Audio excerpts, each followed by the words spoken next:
Hi everyone, as you can see I just showed you the lid that had a G on it. That means that G stands for Genesis Heat Set Paints. I have two containers there which you can see.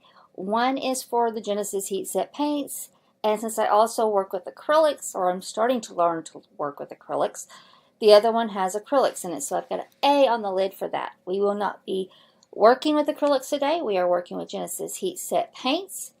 And today you will see in this video where I will be working with putting some flesh tone onto some kits. I will be working on two Logan Awake kits and also a kit called Lanny. All three are from Bountiful Baby.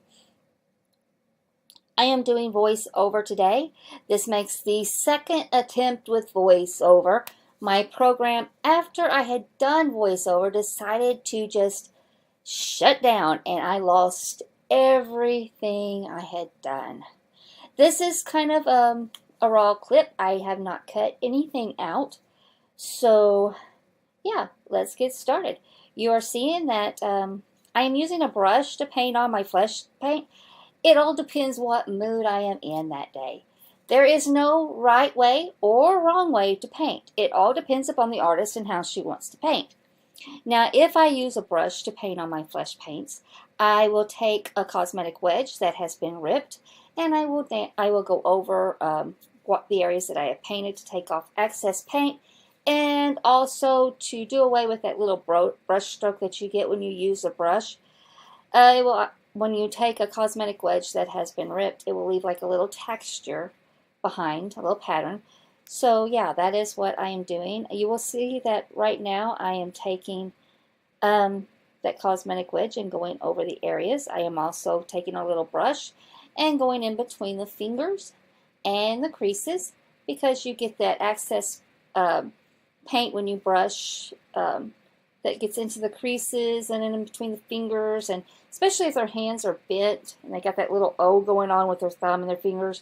That paint will get into that between that thumb and that pointy finger. So you will need to pay close attention to that. Always remember to take your time.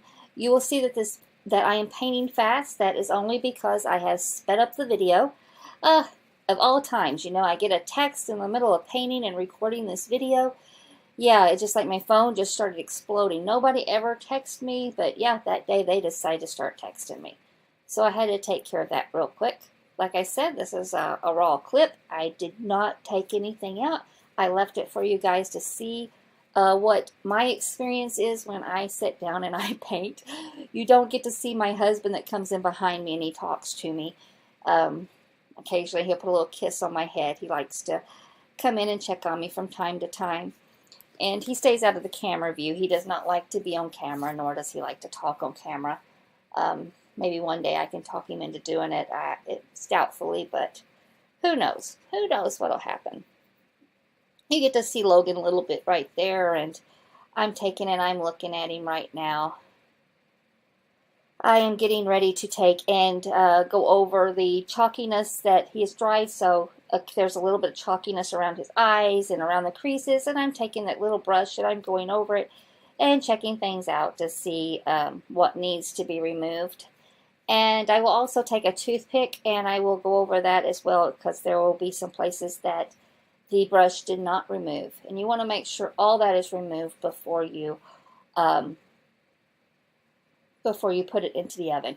Don't worry, if you happen to miss a spot, you can take a little toothpick with some nail polish remover on the tip. Be sure not to get any places that you do not want removed, but you can take that little toothpick into the crease where that little paint has left, and you can go over it a little bit and it will help remove that.